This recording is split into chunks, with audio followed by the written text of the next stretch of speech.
For tonight, we delve into the myths of fire and how Greek's myths tell the tale of the beginning. Remember to like and subscribe before we delve into our story. In the beginning, it used to be said that the gods ruled over all that was. The earth was a place of darkness and cold. There were no flames to warm the cold earth, no light to guide the creatures of the world, no warmth to inspire life.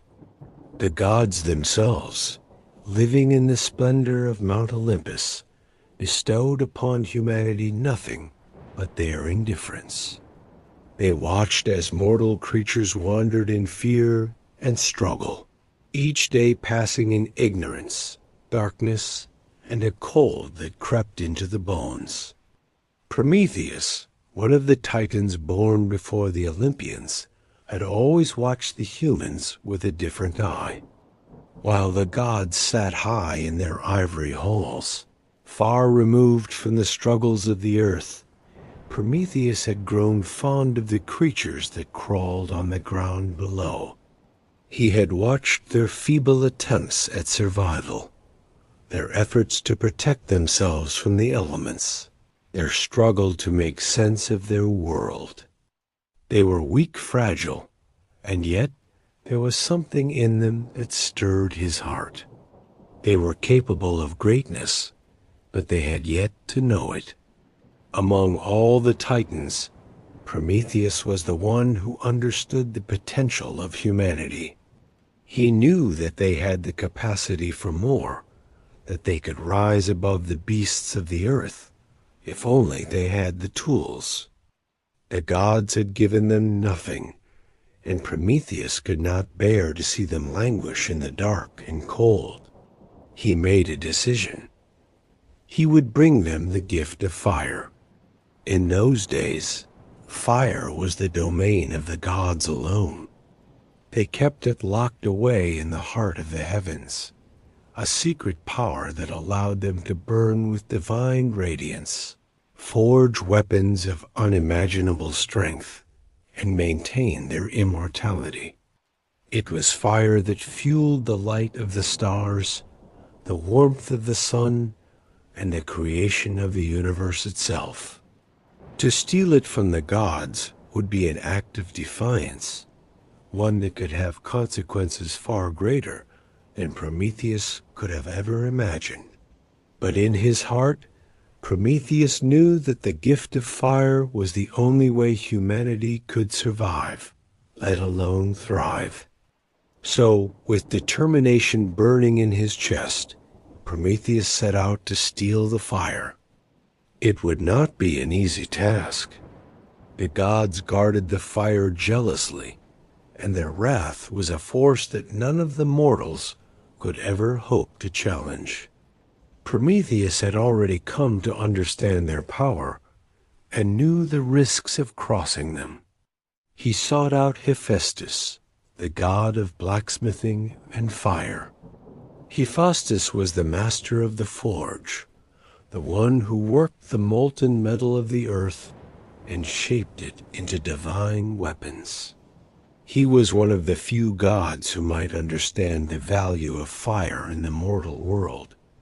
Prometheus approached him with a request. "Hephaestus," Prometheus said, "I seek your help. I wish to steal fire from the gods and bring it to the humans. They are weak, and they suffer in the cold. With fire, they could survive, they could build, they could create. But I cannot do it alone." Hephaestus, though known for his skill and his understanding of the forge, was hesitant. "Prometheus, you know what you ask. The gods guard the fire closely. It is their most precious gift. To take it from them is an act of treason. I cannot help you." Prometheus, however, was not easily deterred. "You, Hephaestus, are the only one who can forge the tools I need. I will find a way, but I need you to shape the fire for me." Help me, and the world will be changed forever." Hephaestus looked long into Prometheus' eyes, seeing the resolve that burned within him. He knew that Prometheus was not a fool, that he would stop at nothing to fulfill his plan. With a sigh, Hephaestus relented. "Very well, Prometheus. I will craft a torch for you, one that will carry the fire of the gods to the mortals." And so Hephaestus forged the torch. It was a simple thing, with a wooden handle and a flame that flickered brightly, but its power was immeasurable. It was a flame that could bring warmth to the coldest night, light to the darkest corners of the earth, and life to a world that had known only darkness. Prometheus took the torch from Hephaestus with gratitude, knowing that the gods would not take kindly to this theft. The journey to deliver the flame was not an easy one. Prometheus traveled across mountains and valleys, through forests and deserts, and over raging rivers. He encountered many dangers along the way, but his determination never wavered. He knew that the fire was the key to humanity's future, and he would not let anything stop him. When he finally reached the earth below, he found the humans in their despair. They huddled together in caves, shivering against the biting cold of the night. They had no light to see by, no warmth to comfort them, and no hope of escaping their harsh reality. Prometheus, with the torch in his hand, stepped forward and presented the gift. "Take this fire," he said, "and with it you will have warmth. You will have light. You will have the power to create, to build, and to change the world." The humans gazed in awe at the flame, uncertain of its power. But as Prometheus lit their hearths, they felt the warmth spread through their bones. The fire flickered, crackled, and roared to life, lighting up their caves and banishing the darkness. For the first time, the humans had something they had never known before: hope. As the days passed, the humans began to harness the fire. They used it to cook food, to craft tools, and to build shelters. The warmth of the fire brought them closer together, and they began to form communities, sharing the light that Prometheus had given them. They no longer had to live in fear of the cold, the dark, or the wild beasts that roamed the earth. With fire, they could defend themselves, they could grow their food, and they could shape the world around them. But the gods were not blind. They saw the fire that burned in the hearts of humanity, and they knew that it had been stolen. Zeus, the king of the gods, was furious. He summoned Prometheus to Mount Olympus, where he would face the consequences of his actions. "You have defied us, Prometheus," Zeus thundered. "You have given mortals the gift of fire, and in doing so, you have ensured their survival. They will grow powerful, and they will no longer fear the gods. For this, you will be punished." Prometheus stood before Zeus, unbowed. "I did what was right," he said. "The mortals were helpless without fire. I could not stand by and watch them suffer when I had the power to help them." Zeus' eyes narrowed, and with a flick of his wrist, he condemned Prometheus to an eternity of suffering. He ordered that Prometheus be bound to a rock in the farthest corner of the earth, where an eagle would come every day to tear at his liver. Each night, his liver would heal, only for the eagle to return again, and the process would repeat for all eternity. And so Prometheus was bound, his body torn and his soul forever scarred by the wrath of the gods. But even in his suffering, he did not regret his actions. He knew that the fire he had given to humanity would burn on, even if he could not see it. It would warm the hearts of generations to come, and it would guide them to greatness. The mortals prospered. They built cities, created art, and reached for the stars. The fire that Prometheus had stolen became the symbol of their creativity, their strength, and their potential. And though Prometheus remained bound to his rock, suffering for his crime, his gift had changed the world forever. The story of Prometheus became one of defiance, sacrifice, and hope. It was a tale told by the fireside, passed down through generations, reminding the humans that their strength lay not in their gods, but in themselves. For Prometheus had shown them the way through courage, through defiance, and through the gift of fire. As time passed, the tale of Prometheus and the gift of fire spread far and wide, becoming more than just a myth. It became the very foundation of human progress. Each new generation carried the flame, and with it, the knowledge that they were not slaves to the gods, nor should they be bound by the limits that were placed upon them. The fire was not merely warmth, but a beacon of independence and creativity. It was a promise that they could shape their own destinies. But despite the human triumphs, the gods never forgot what had been stolen from them. Zeus, the great ruler of Mount Olympus, seethed with rage every time he saw a flicker of fire in the mortal world. He saw it as a direct challenge to his authority, a reminder of how his own power could be undermined by a single act of defiance. In the dark corners of Olympus, whispers grew louder. The gods began to question their own power. How had they allowed this? How had Prometheus, a mere titan, dared to defy them? The more they thought about it, the more they realized that the fire, once their exclusive gift, had become a symbol of human strength and autonomy. The gods had never wanted the mortals to realize their own potential, yet Prometheus had sparked that realization in them. Zeus, ever the ruler, was not one to tolerate such challenges. He summoned a council of the gods to decide what should be done about Prometheus and his bold actions.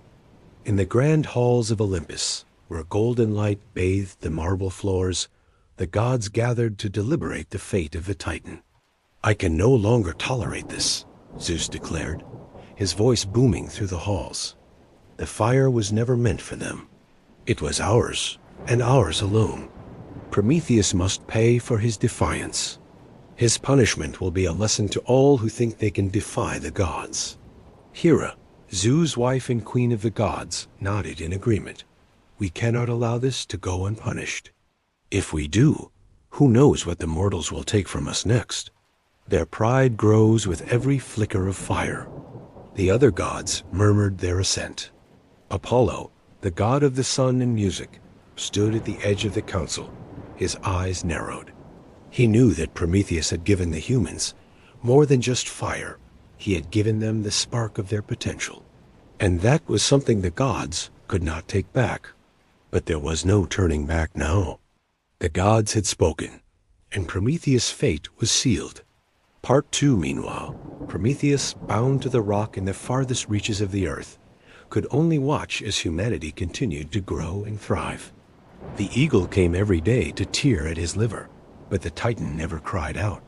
He had suffered the wrath of the gods for countless years, and yet he remained unbroken. He knew that his sacrifice was not in vain. The flame he had given to humanity would never die. It would burn for eternity. But even in his suffering, Prometheus could not escape the gods' watchful eyes. He could feel them looming, ever present in the air, as though they were waiting for him to break, to surrender, to admit that he had made a mistake. But Prometheus was resolute. He had given the fire, and he would never regret it. Then, one day, as he lay bound to the rock, suffering as the eagle tore into his flesh, he felt a shift in the air. There was a presence, one that he had not felt in centuries. A shadow passed over him, and he heard the sound of wings flapping in the distance. It was the eagle, but this time something was different.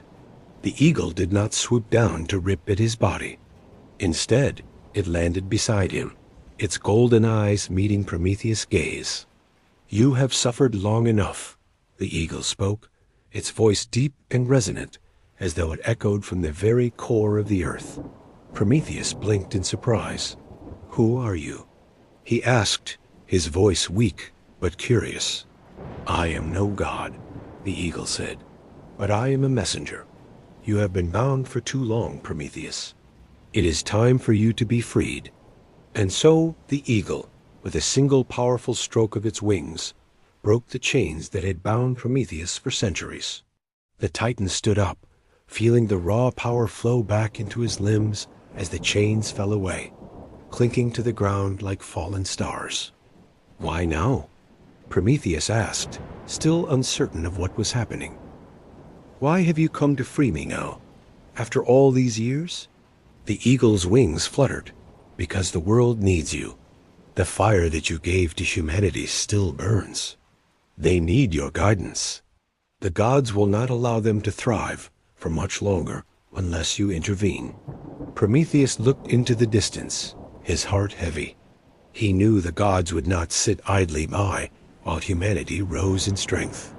Zeus and his council would find a way to snuff out the flame if given the chance. As the eagle flew off into the sky, Prometheus knew what he must do. He could not remain in exile forever. The humans still needed him, needed his fire, his wisdom, and his strength. The gods may have cursed him, but his purpose was far greater than their wrath. His journey was not yet finished. With his newfound freedom, Prometheus began his long journey back to the world of mortals. The flame he had given to humanity still burned brightly, but its warmth was under threat, and Prometheus would not allow the gods to take that away. As Prometheus made his way back to the mortal world, he could feel the weight of the gods' anger following him. He knew that Zeus would not rest until humanity was once again plunged into darkness, and that the gift of fire would be extinguished forever. The gods were fickle, and they would not allow mortals to thrive on their own. Yet Prometheus remained determined to protect the fire he had given them. It was more than just a source of warmth. It was a symbol of humanity's potential, their freedom, and their future. The journey back to the world of mortals was long and arduous. Prometheus had been away for so long, bound to that rock, that he felt as though he had lost touch with the very earth he had once walked upon. The world had changed. The villages that had once huddled in darkness now shone brightly with fire. The humans were no longer just surviving. They were building, creating, and thriving. They were using the fire to craft tools, to shape metal, and to warm their homes. They were not the weak, helpless creatures that the gods had once seen them as. They were strong, they were capable, and they were beginning to understand their own power. Prometheus could feel the pulse of the world around him. The fire still burned, but it was a fire that was being threatened by the gods. He could hear the whispers of Zeus, of Hera, and of the other Olympians, conspiring to extinguish the flame and remind humanity of their place. He could feel their rage, their fear, and their desire to maintain control. But Prometheus was not afraid. He knew that the fire would never be completely snuffed out as long as there were mortals who believed in its power. When Prometheus finally arrived at the human settlements, he was greeted with awe. The mortals recognized him immediately, for he was the one who had given them fire. He was the one who had defied the gods to bring them warmth, light, and life. They had heard the tales of his punishment, of the eagle that tore at his flesh, of the endless suffering he had endured. And yet, despite it all, he had never given up. He had never regretted his actions. Prometheus stood before the gathered humans, his eyes alight with a fire that had nothing to do with the flame he had stolen from the gods. It was the fire of purpose, of defiance, of love for the mortals he had come to protect. "I have returned," he said, his voice strong and resonant. "The gods may seek to destroy the fire, but they cannot take it from you. As long as you hold the flame in your hearts, it will never die." The humans cheered, their voices rising in unison as they clapped their hands and danced around the fire. They knew that they had been given something precious, something that could not be taken from them. They knew that Prometheus had risked everything to give them the one thing that could change their fate forever. But even as they celebrated, Prometheus could feel the gods watching. Zeus would not let his defiance go unpunished forever. The Titan knew that his time among the mortals was limited, that the gods would soon come for him once again. And when they did, they would not be merciful. Days passed, and Prometheus found himself teaching the humans the true power of the fire. He showed them how to craft tools, how to build structures, how to cook food, and how to use the flame to shape the world around them. He shared with them his wisdom, telling them stories of the gods, of the Titans, and of the great battle for control of the world. He taught them that the fire was not just a physical flame, but a symbol of their strength, their courage, and their ability to rise above their circumstances. But no matter how much Prometheus taught them, he knew that it would never be enough. The gods would always loom above them, watching, judging, waiting for the right moment to strike. And when they did, they would come with the full force of their power. They would not allow the mortals to outshine them, to defy them, or to rise above their station. And then, one day, it happened. The sky darkened, and a great storm rolled in from the horizon.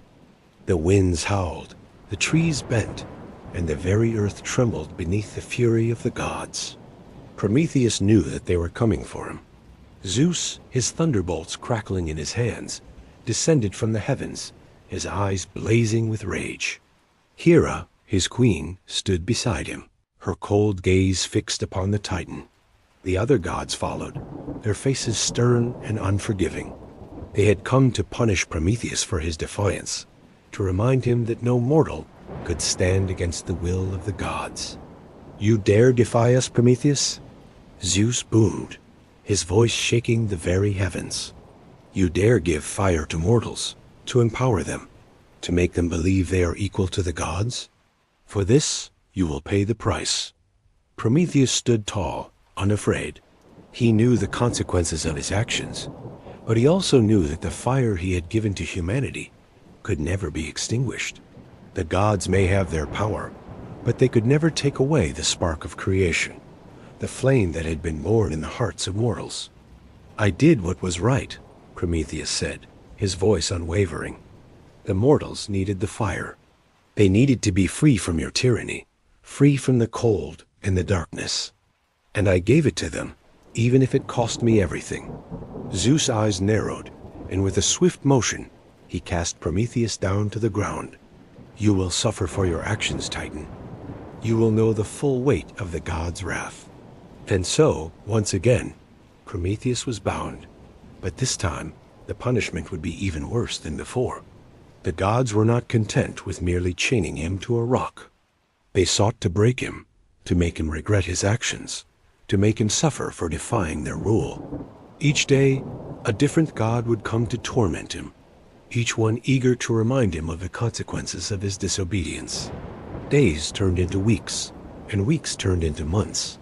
Prometheus endured the wrath of the gods, his body torn and battered by their punishments.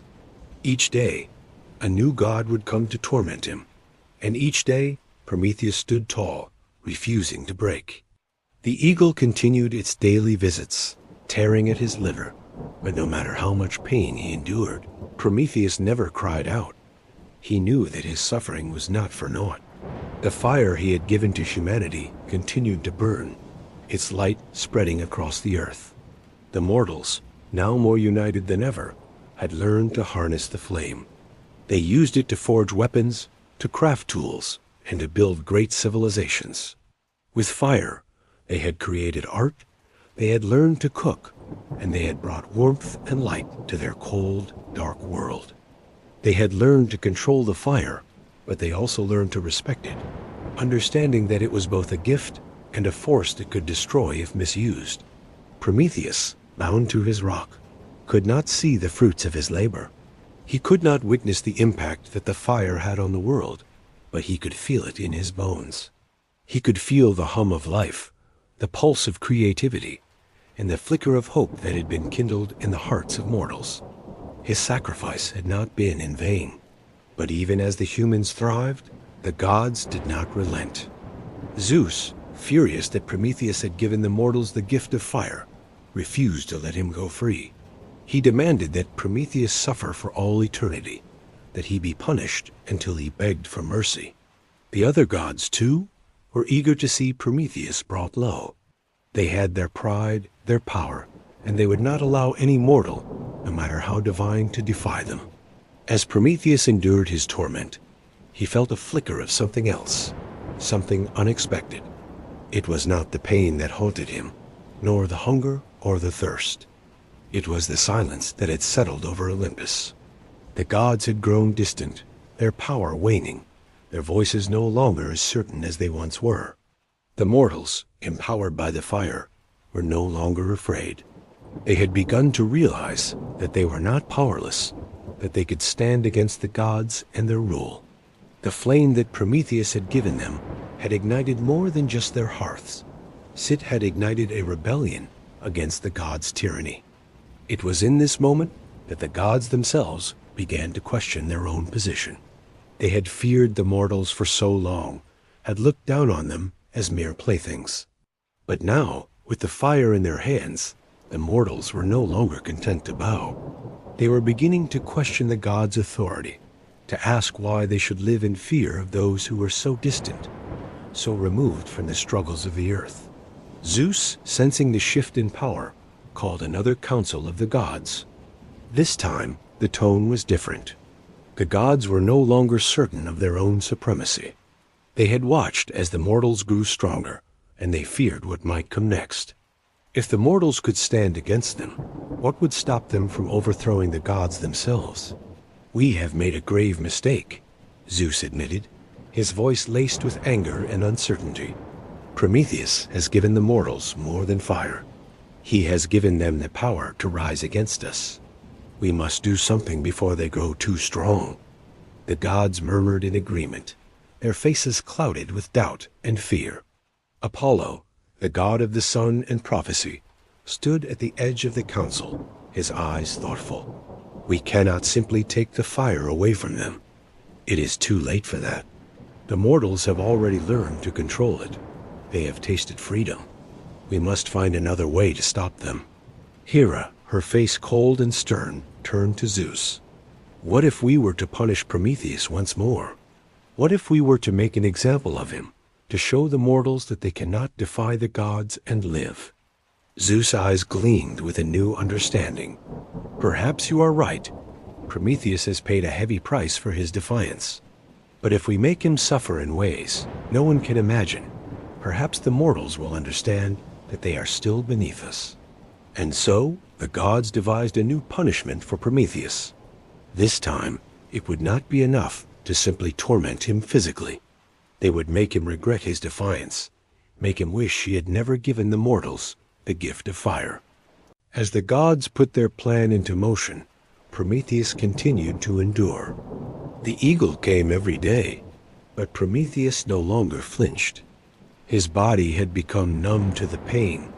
His spirit hardened against the gods' cruelty. He had long since ceased to hope for his freedom.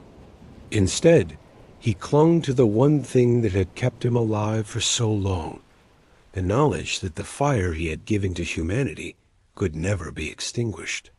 Then one day, as he lay in his torment, a figure appeared before him. It was not a god, nor a mortal, but something in between. The figure was cloaked in darkness, its eyes shining with an otherworldly light.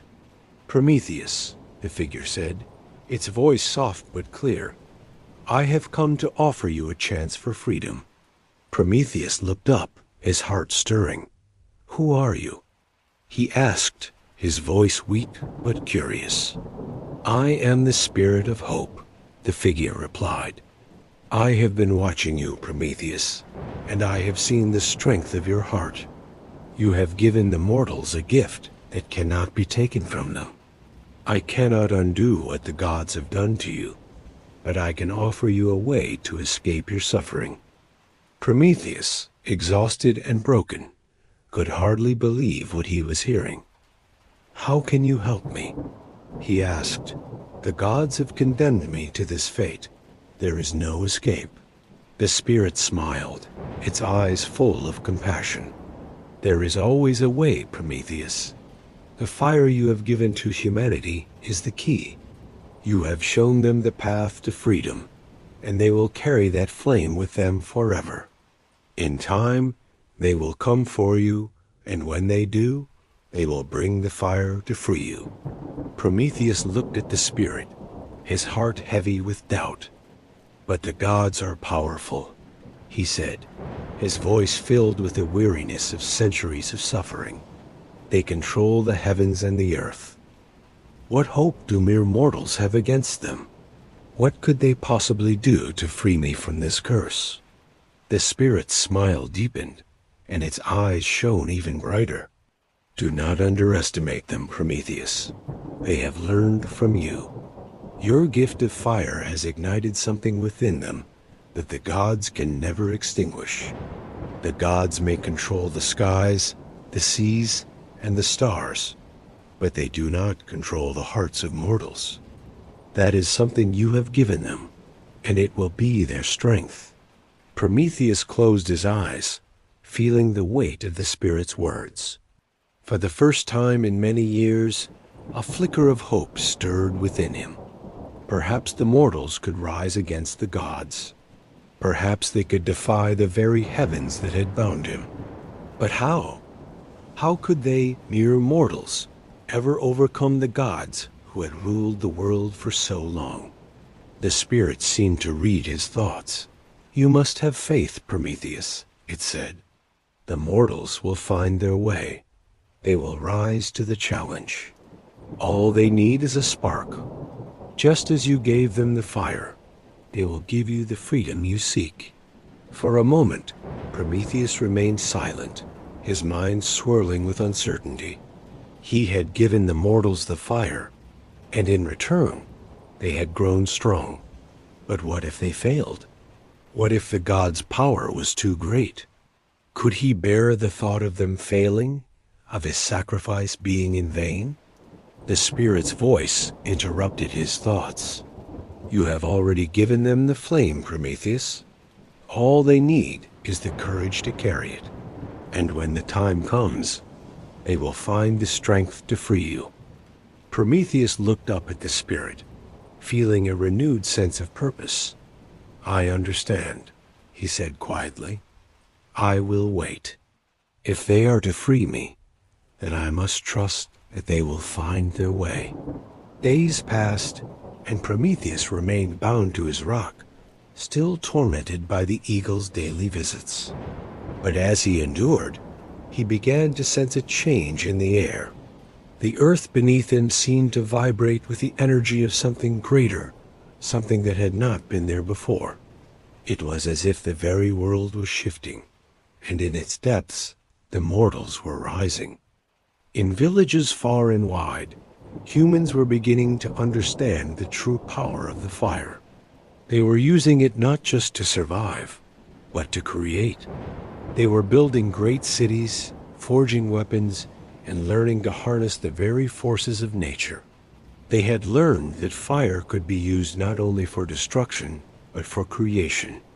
It could be used to shape the world, to shape their futures. Prometheus could feel this new strength in the air. The fire was no longer just a gift. It had become a symbol of something greater. The mortals were no longer just surviving. They were thriving. They were no longer slaves to the gods. They were becoming gods in their own right. And in the hearts of the mortals, a new understanding began to emerge. They realized that they had the power to change the world. They had the power to stand up to the gods. They had the power to defy fate itself. One day, a young man named Heracles, a mortal of immense strength and courage, set out on a journey. He had heard the tales of Prometheus' defiance and his punishment. He had heard of the Titan who had given fire to humanity, and he knew that he had to help.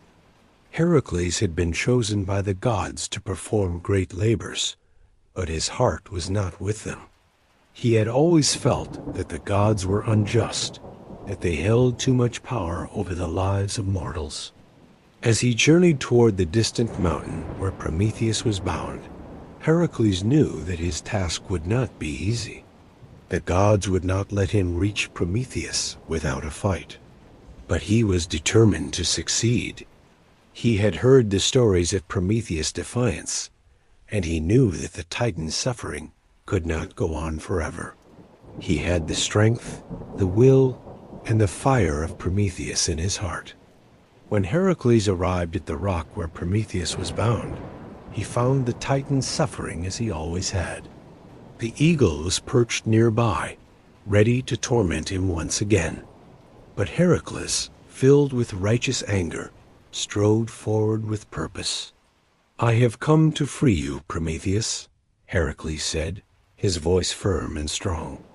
Prometheus, surprised by the mortal's presence, looked up. "You would risk your life to free me? The gods will punish you as they have punished me." Heracles nodded. "I know the risks, but your suffering cannot go on forever. The gods cannot control us forever. We have the fire, and that is the first step to freedom." Heracles raised his mighty club and swung it down upon the chains that bound Prometheus to the rock. The chains shattered, and Prometheus was free. The eagle, seeing the Titan's release, shrieked in anger and flew away, knowing that its days of tormenting Prometheus were over. But Prometheus, now free, did not immediately stand. He looked at Heracles with gratitude, but his heart was heavy. "You have freed me, Heracles," Prometheus said, his voice soft. "But the gods will not let us go so easily. They will strike back with all their fury." Heracles stepped back and raised his arms in defiance. "Let them come," he said boldly. "We will not be ruled by fear any longer." And so, Prometheus, freed from his chains, stood once more as a symbol of defiance, a beacon of hope for all mortals. The fire that he had given to humanity would burn on, and the mortals would never again bow to the will of the gods. With Heracles at his side, Prometheus knew that the flame of rebellion would continue to grow, a flame that no god could ever extinguish.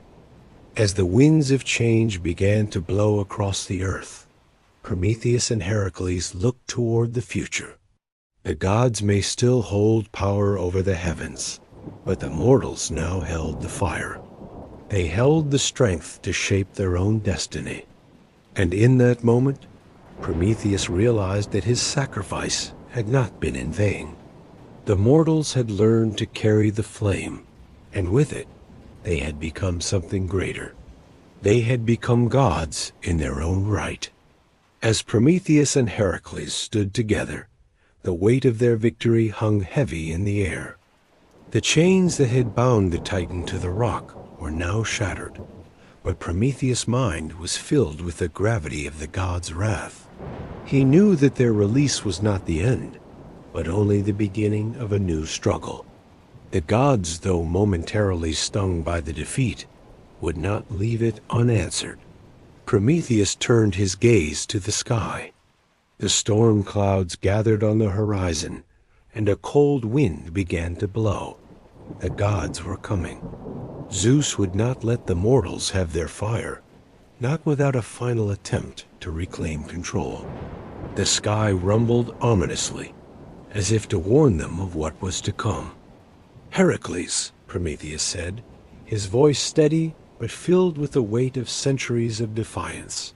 "The gods will not forget this. They will come for us, for the mortals, and for the fire. We have made them our enemies, and they will strike with all their fury." Heracles, his muscles tense with the anticipation of battle, clenched his fists. "Then we fight. For you, for the fire, for humanity. The gods will not take back what they've already lost." But Prometheus was not so certain. He had given humanity the flame, but that gift came with consequences. Heracles nodded. "We'll keep fighting, Prometheus, but we can't let fear control us. We've already begun to rise. The flame is alive now. It's in the hearts of men. No god can take it away unless we let them." Prometheus hesitated for a moment. His heart was heavy with the knowledge of what might come. But he knew Heracles was right. The flame was not just a gift. It was a force of nature, a symbol of rebellion. Humanity had awakened, and they could not be turned back into shadows. In the days that followed, word of Prometheus' release spread across the mortal world like wildfire. The mortals, emboldened by their victory, began to rise up against the gods' influence. They no longer cowered in fear, no longer bent their knees in submission. The flame that had been given to them became a beacon of hope, a reminder that they were no longer slaves to the whims of divine beings. Cities grew larger, cultures flourished, and technology advanced in ways that the gods had never anticipated. The mortals, using the fire to forge new tools, constructed machines that could work the land, move the mountains, and reach for the stars.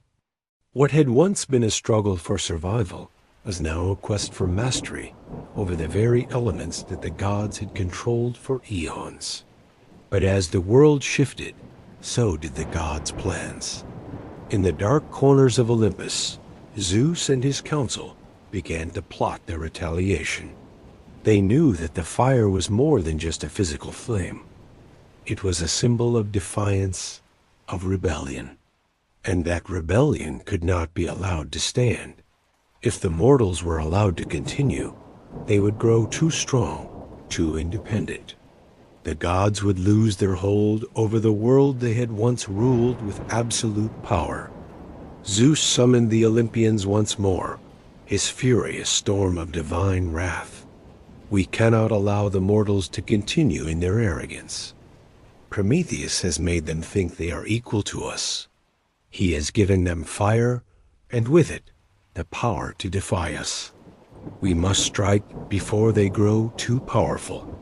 Hera, her eyes cold with anger, nodded.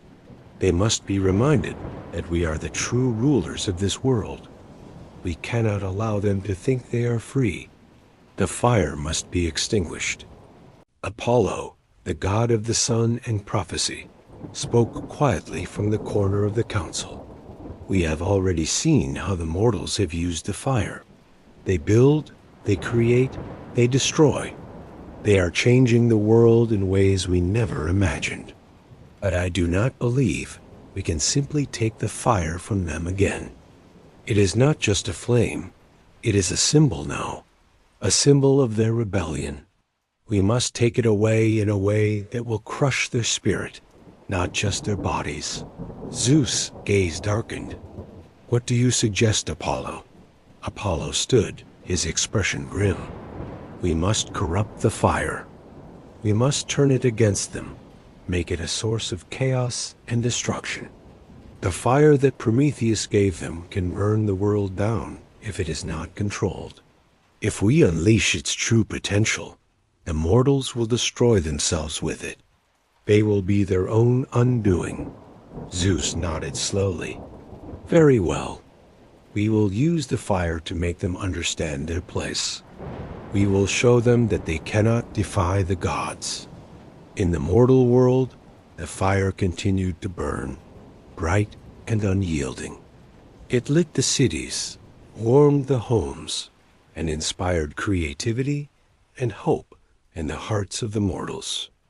But as the gods conspired, a shadow began to fall over the flame. Unbeknownst to the mortals, the fire had begun to change.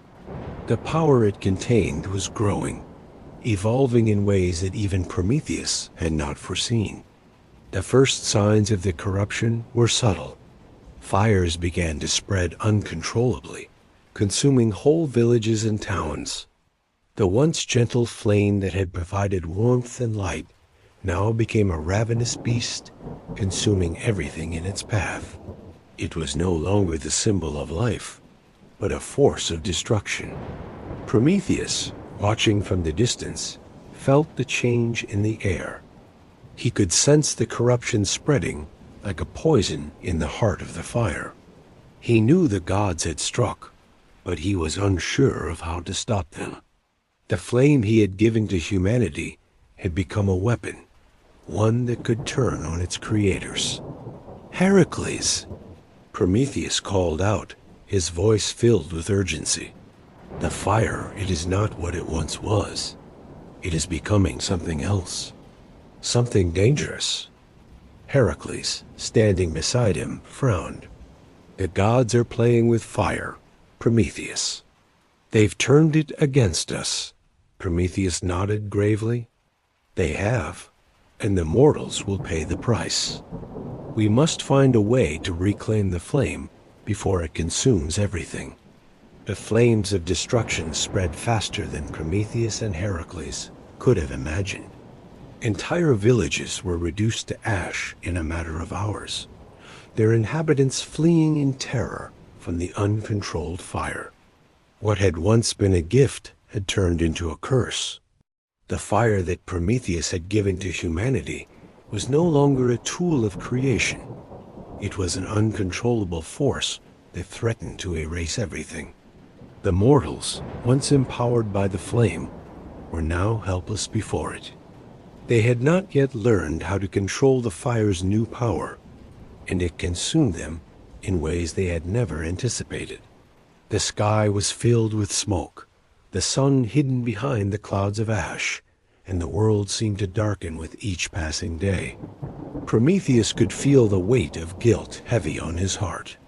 He had given humanity the gift of fire to help them, to give them strength and freedom, but now it seemed that the gods had corrupted it, turning it into something far worse than they had imagined. What had once been a beacon of hope was now a harbinger of destruction. "This is my fault," Prometheus murmured, his voice filled with regret. "I should have known that the gods would never allow the mortals to rise so high. The fire was too dangerous, too powerful." Heracles stood beside him, his face hard with determination. "We cannot undo what has been done, Prometheus, but we can stop it. We can help the mortals reclaim control over the fire." Prometheus looked at Heracles, his eyes filled with a mixture of gratitude and sorrow. "I have given them the flame, but now it is up to them to learn how to wield it. If they cannot, then they will fall, and so will I." Heracles stepped forward, his muscles tensed for action. "The mortals are strong, Prometheus. They have already shown that they can rise from the ashes. If they can learn to control the fire once more, they can rebuild. We must show them the way." Prometheus hesitated for a moment. But how? The fire has already taken so much from them. How can they possibly learn to control it when it has already consumed everything they have built? Heracles clenched his fists. "We give them a new purpose, Prometheus. We show them that the fire is not just a tool of destruction. It can be a tool of creation. We show them how to harness its power, how to rebuild their world." With a renewed sense of purpose, Prometheus and Heracles set out to find the mortals. They traveled through the ashes of the once great cities, searching for survivors, seeking out the leaders who could help them bring order back to the chaos that had consumed the world. Along the way, they encountered refugees, broken and battered by the flames, but still holding on to the hope that they could rebuild. As they walked, Prometheus shared his wisdom with them. He taught them that the fire was not something to be feared, but something to be respected. He showed them how to use it to forge weapons, to shape metal, to build shelter, and to create.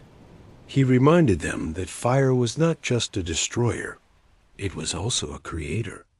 It was a force of change, a force that could shape the world in ways they had never imagined. The mortals listened, their eyes wide with wonder and awe. They had forgotten the true purpose of the fire. They had been blinded by its destructive power. But now, with Prometheus' guidance, they began to understand that they could use the fire to create anew. In the days that followed, the mortals began to rebuild. They used the fire to forge new tools, to craft new weapons, to build new cities. They learned to control the flame once more, to tame it, and to use it for good. They remembered the lessons that Prometheus had taught them, that fire was not just something to be feared, but something to be harnessed, something to be respected. The world began to rise from the ashes, and with it, a new hope was born. The mortals no longer cowered in fear of the gods or the fire. They stood tall, knowing that they had the power to shape their own destiny. The flame that Prometheus had given them was no longer a curse, it was a blessing. But even as the mortals rebuilt, the gods were not idle. They had seen the mortals rise from the ashes, and they could not allow this defiance to go unpunished. Zeus, still seething with rage, summoned the gods to a council once more. "We cannot allow this to continue," Zeus said, his voice low and dangerous. "The mortals have learned to control the fire. They have learned to defy us. They must be reminded of their place." Hera, standing beside him, nodded. "We cannot let them believe they are equal to the gods. The fire is ours, and we will take it back." Apollo, the god of the sun and prophecy, spoke with a quiet authority. "We cannot simply take the fire from them again. The mortals have already learned too much. We must find another way to subdue them, to remind them that they are still beneath us." Zeus' eyes narrowed as he considered Apollo's words. "Very well. If the fire is no longer enough to control them, we will take something else. We will remind them that they are nothing without the gods." And so the gods began to plot once again. They would not simply take the fire. They would take something far more valuable to the mortals, something that would break their spirit once and for all. They would take their hope.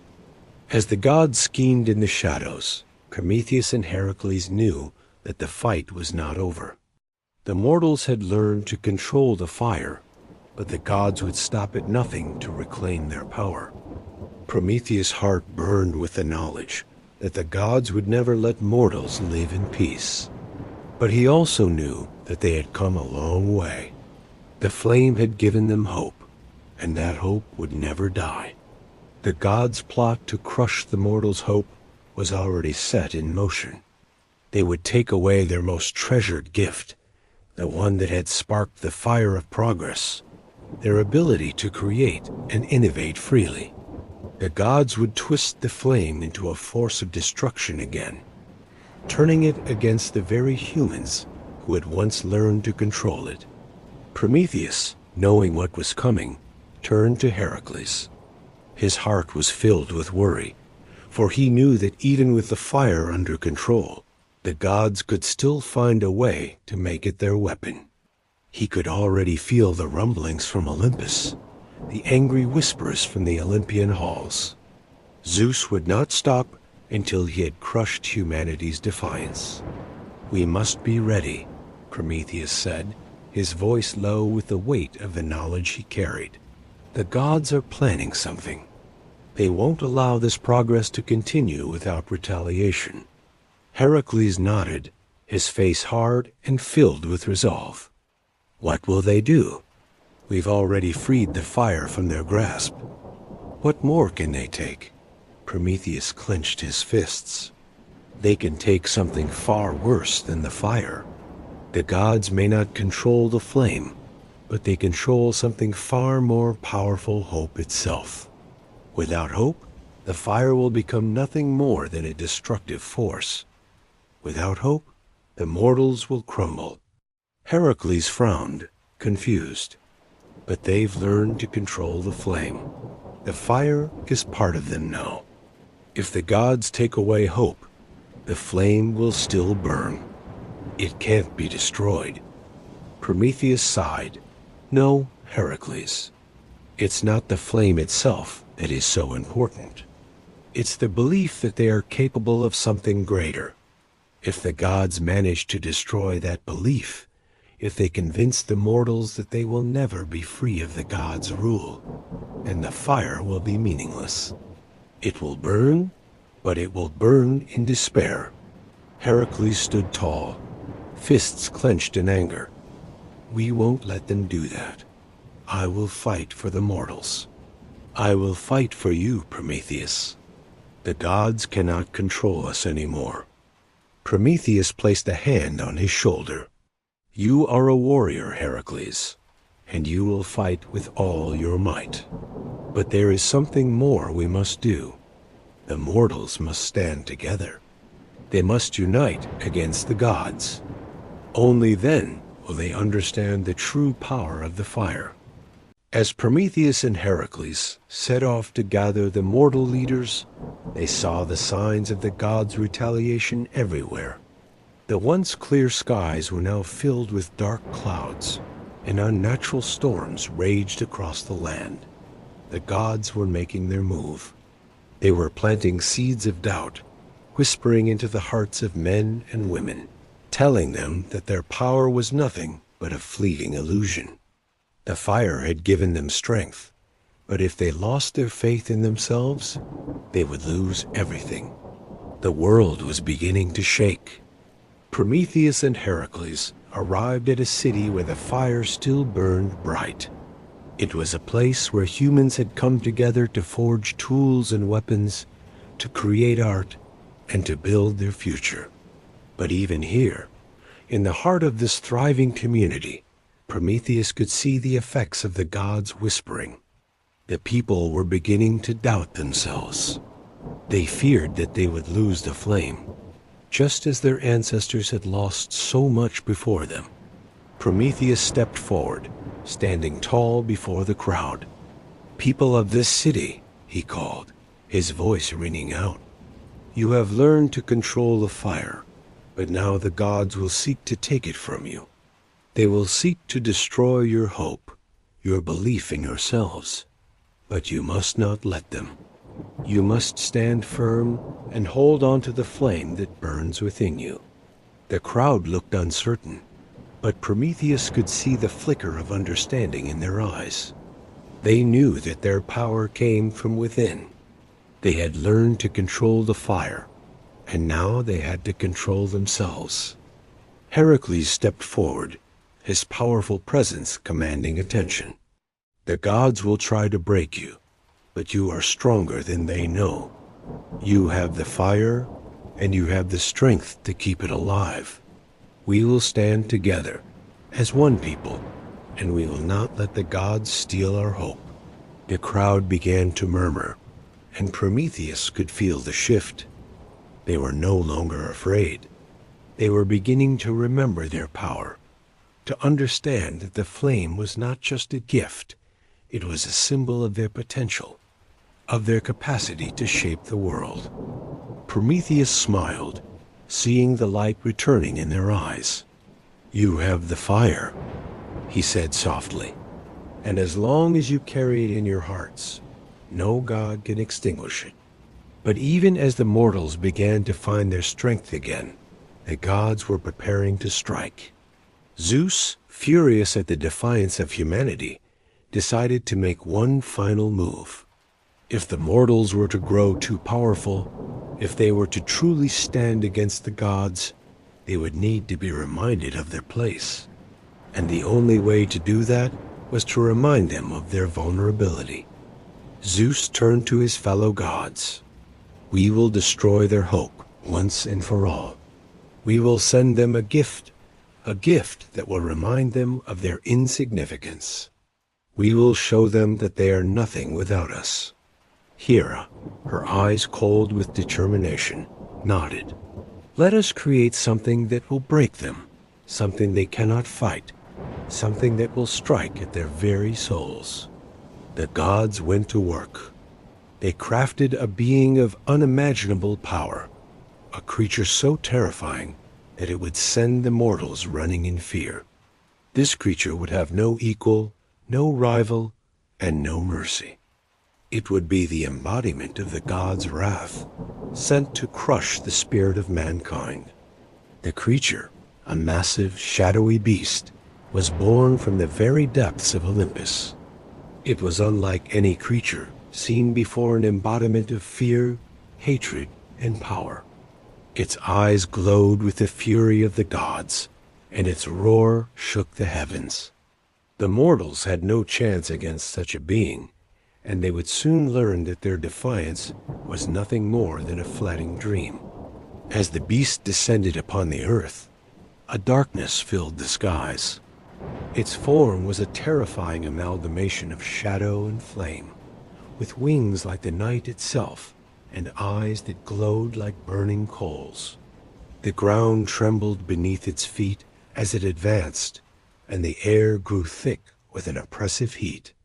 Its roar echoed like thunder, and the mortals, who had once known the fire as a symbol of hope, now saw it turn into a force of terror. The creature, a direct creation of the gods, was unstoppable. It tore through the cities, its massive claws raking through walls, setting buildings ablaze with a mere swipe. The people scattered in fear, unable to fight back against something so immense, so powerful. The gods had sent their ultimate weapon, a creature that could destroy everything in its path, and it was clear that nothing could stand in its way. Prometheus, watching from the distance, felt the weight of the gods' wrath crashing down on the mortals he had tried so desperately to protect. He could see the fear in their eyes, the panic as they fled in every direction. The fire that had once been their greatest strength now felt like a curse. The gods had turned it against them, just as Prometheus had feared. Heracles stood by Prometheus' side, his expression dark and filled with determination. "We cannot let them destroy everything," he said, his voice grim. "We must stop this creature. We must fight back." Prometheus nodded, though his heart was heavy with the weight of what had transpired. "The gods have created something that we cannot defeat alone, but we must try. We cannot let them win, not after everything we've sacrificed." Together, they made their way toward the city, the beast's destruction echoing in the distance. As they approached, they could see the chaos unfolding before them. The streets were littered with debris, buildings reduced to rubble, and the flames of the creature's fiery breath lit up the sky like a hellish inferno. The fire that had once been their salvation now threatened to consume everything. "We must unite the mortals," Prometheus said, his voice resolute. "They have the strength to fight back. They have the fire within them. But they need to remember that. They need to stand together." Heracles clenched his fists. "Then let's remind them. Let's show them that they are not powerless." Prometheus and Heracles rallied the survivors, calling upon the mortals to stand firm in the face of the creature. The fear that had once consumed them began to dissipate, replaced by a growing sense of unity. They gathered together, forging weapons and crafting defenses using the very fire that had been given to them. The fire that had once threatened to destroy them was now their only hope. As they prepared for battle, Prometheus spoke to the crowd, his voice carrying over the noise of the chaos. "This fire, this gift, is not just a tool. It is a symbol of who you are. It is the light that guides you, the strength that fuels you. Do not let the gods take that from you. You are not their slaves. You are not their toys. You are mortals, and you have the power to change the world." The mortals stood taller, their eyes shining with newfound hope. They had learned that they were more than just the fire in their hearts. They were more than just the tools they had forged. They were the creators, the builders, and the defenders of their own future. With Prometheus and Heracles leading them, the mortals began their assault on the beast. Armed with swords, shields, and torches, they fought back with everything they had. The creature's fiery breath scorched the earth, but the mortals did not falter. They fought with the strength of a people who had learned to rise above their fear, who had learned to take their fate into their own hands. Prometheus stood at the front lines, watching as the mortals pushed forward with courage. He could feel the power of the fire burning in their hearts, and for the first time in a long while, he felt a glimmer of hope. The fire was not just a force of destruction. It was a force of creation, of resistance, and of defiance. Heracles, with his immense strength, led the charge, striking the beast with his mighty club. The creature howled in pain, its form writhing as it tried to strike back. But the mortals, united by their shared struggle, fought together with a single purpose. They had the fire, and they would not let it be taken from them. Prometheus' heart swelled with pride as he watched the battle unfold. The mortals had learned to control the fire.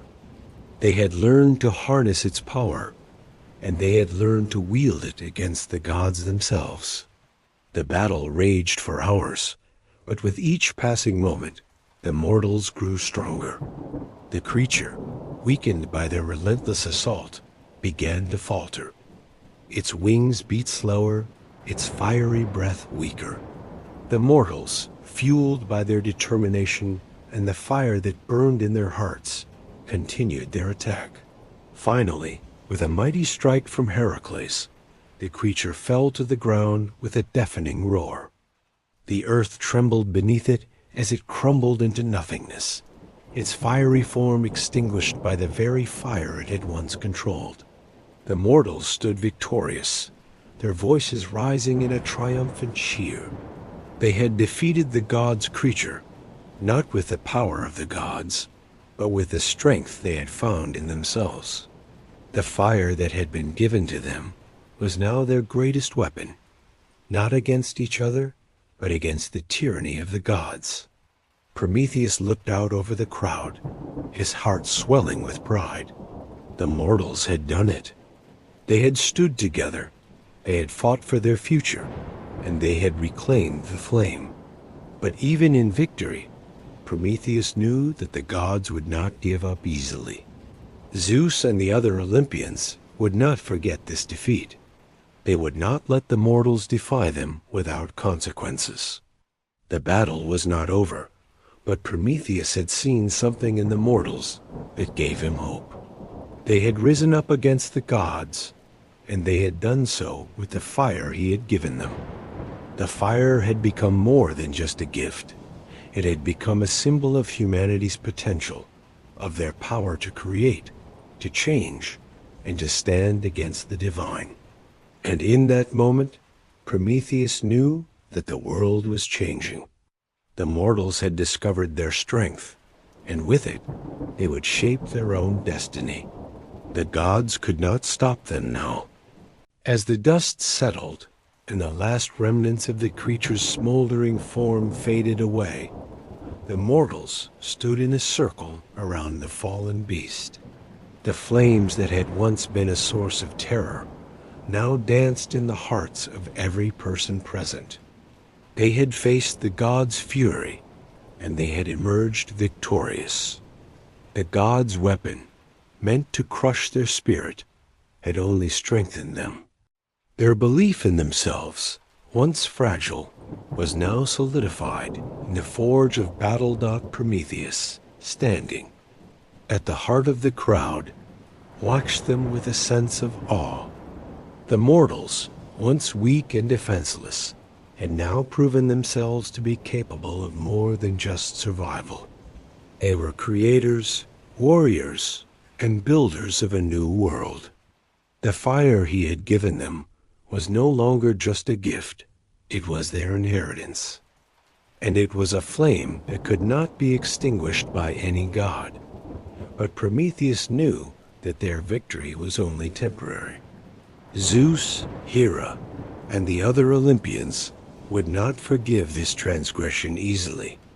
They had been humiliated in their own realm. Their creation this great beast defeated by mere mortals. The gods would surely strike back with all their fury, and the mortals would need to be ready. "We have won today," Prometheus said, his voice ringing through the gathered crowd. "But the battle is not over. The gods will not allow us to live in peace. They will come for us, for our fire, for our hope, and we must be prepared to fight once more." Heracles, standing beside Prometheus, clenched his fists, his face set in determination. "We have the strength to face them again. We have the fire, and we have the will to stand against them." Prometheus looked out over the crowd of mortals, men and women, who had once been terrified of the gods, now emboldened by their own victory. "The fire is not just a force of destruction," he said.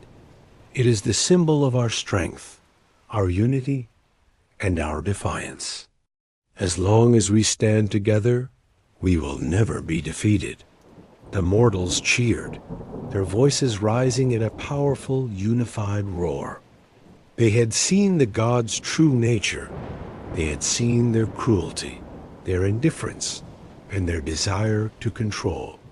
And they had chosen to defy them. With Prometheus at their side, they knew that they could face any challenge that came their way. Back on Mount Olympus, the gods were not idle. The defeat of the creature, their greatest weapon, had left them reeling. Zeus, his pride wounded, paced back and forth, his thunderbolts crackling in his hands. He had been humiliated by the mortals, and he would not stand for it. "We cannot let this stand," Zeus thundered, his voice shaking the halls of Olympus. "The mortals had defied us, and now they think they are equal to the gods. They believe that they can control the fire, control their own fate. We must remind them of their place." Hera, standing at Zeus' side, nodded in agreement. "They have become too bold. They must be put back in their place. Their arrogance must be crushed." Apollo, the god of prophecy, stepped forward, his brow furrowed in thought. "We cannot take the fire back from them. The fire is already a part of them, a symbol of their defiance. But we can take something else, something more precious to them than fire." Zeus raised an eyebrow. "What do you suggest, Apollo?" Apollo's eyes narrowed, a glint of cunning in his gaze. "We take away their hope, their belief in themselves. We remind them that they are nothing without the gods. We will show them the cost of their rebellion. We will make them question the very fire that gave them strength." Zeus smiled darkly. "Yes, we will take their hope, and in doing so, we will break their spirit once and for all." Meanwhile, on the mortal plane, the people began to rebuild, but the memory of the creature's wrath was still fresh in their minds.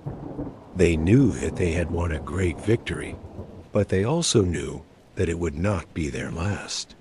The gods would not allow this rebellion to continue without retaliation. And yet, Prometheus' words echoed in their hearts. They had the fire, and as long as they stood together, no god could extinguish it.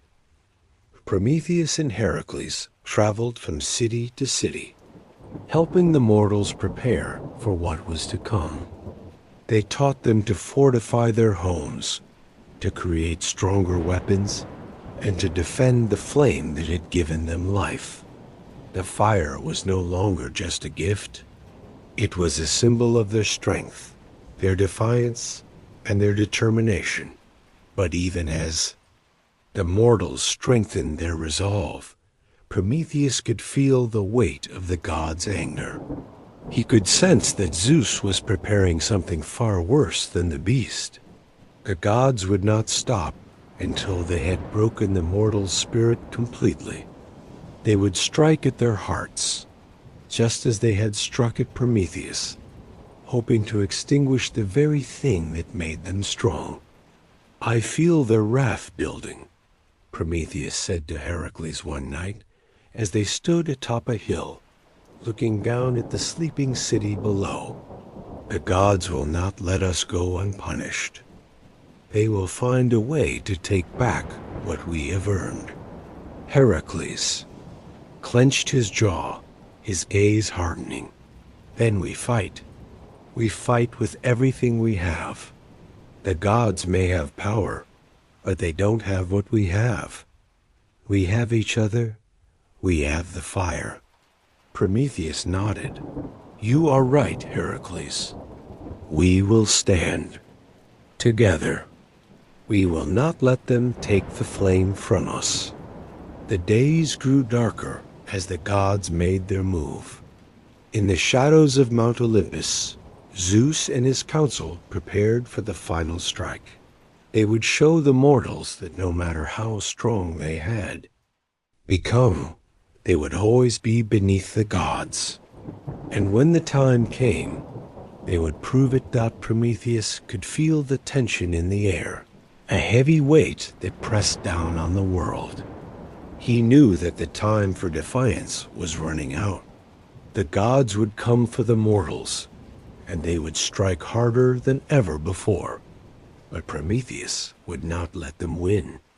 He had given humanity the fire, and now it was their turn to defend it. They would stand against the gods, not as slaves, but as equals. The fire was not just a flame, it was the heart of humanity's spirit, and no god could take that away. Prometheus, though once bound in chains and suffering at the hands of the gods, had always understood the deeper purpose of the gift he had given to humanity. The fire was not just a source of warmth or light, it was a conduit for knowledge, a symbol of defiance, and a tool to teach the next generation. The flame would live on, not just as an eternal fire, but as the stories, ideas, and lessons that would be passed down through time. Myths, much like fire, were carriers of wisdom, and they had an enduring power to shape the future. For millennia, myths had served a purpose beyond entertainment. They had been the vessels of human understanding, the stories that connected generations, bridged cultural divides, and anchored communities to shared values. Prometheus had not just given fire, but he had also lit the way for humanity to tell stories, to remember their past, and to shape their future in the early days. After the mortals had received the fire, Prometheus saw the first sparks of the myths forming. The people, gathered around their hearths, began to tell stories of the gods, the monsters, and the heroes who shaped their world. At night, in the flickering glow of the fire, the elders would share stories of the gods' adventures, the lessons learned from their triumphs and mistakes, and the warnings hidden in their tragedies. Prometheus watched as these stories took root, growing stronger with each retelling. The fire, which he had given them, became more than just a tool. It became the foundation of their culture, the hearth around which they gathered to pass on their knowledge. The myths became the maps by which the mortals navigated their lives, guiding them through times of peace and turmoil alike. But it was not just the adults who learned from these stories. The children, too, would sit by the fire, wide-eyed and eager, listening intently as the tales unfolded. They learned of bravery and wisdom, of the importance of humility and the dangers of pride. They learned the value of sacrifice and the consequences of selfishness. And they understood that the world was not a place where gods and mortals simply existed in isolation, but where the actions of one could affect the fates of all. Prometheus knew that these stories would shape the world for generations to come. Through the telling of myths, the mortals would learn what it meant to be human. They would learn how to face their fears, how to confront their weaknesses, and how to rise above their struggles.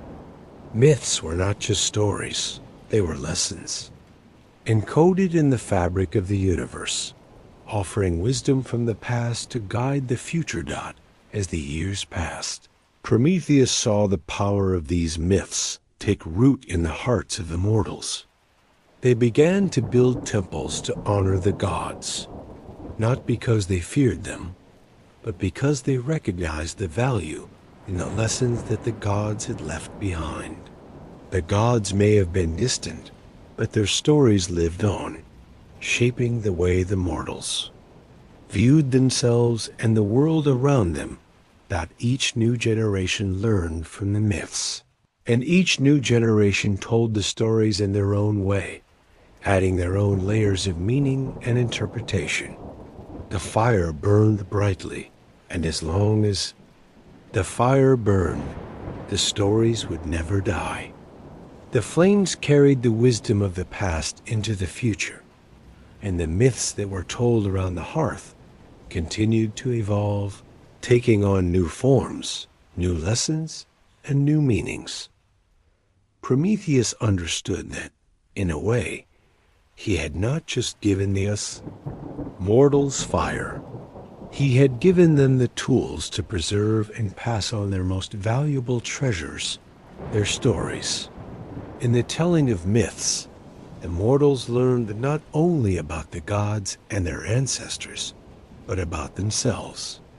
They learned that they, too, could become heroes in their own right, and that their stories, like the flames they carried, could illuminate the world for generations to come.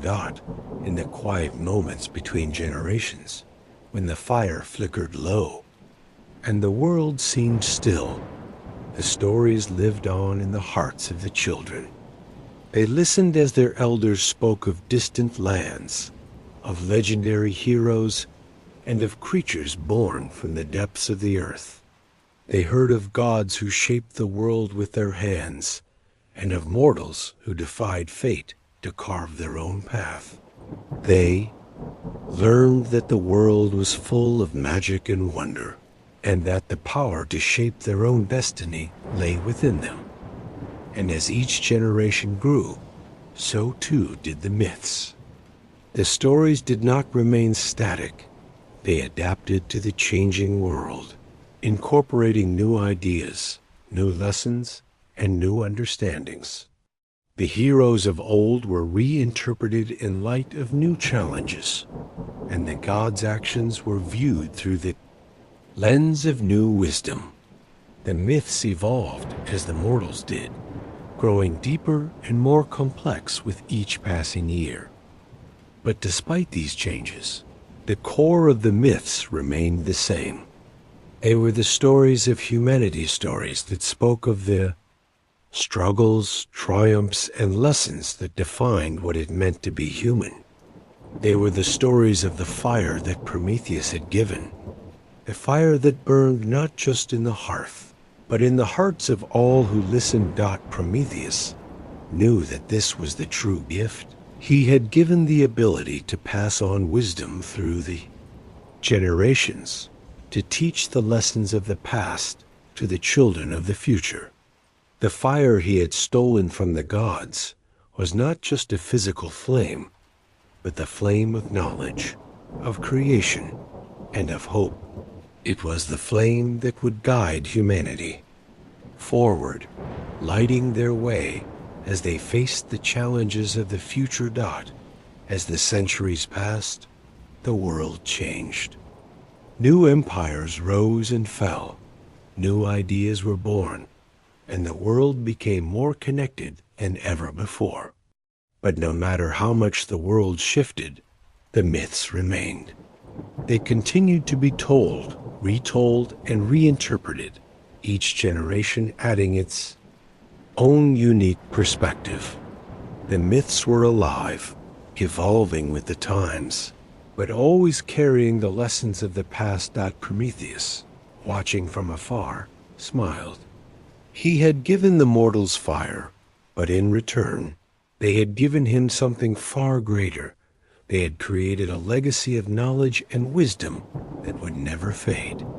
The myths were the bridge between the past and the future, the connection between the gods and mortals.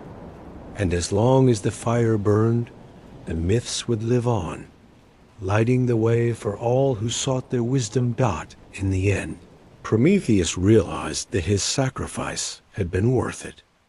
The fire had not only illuminated the world, it had illuminated the hearts and minds of mortals, teaching them the lessons they would carry with them forever. And in that light, the myths would continue to burn brightly, passing from one generation to the next forevermore. Have a good night, my dear viewers, until the next video. By now you should be in a deep slumber.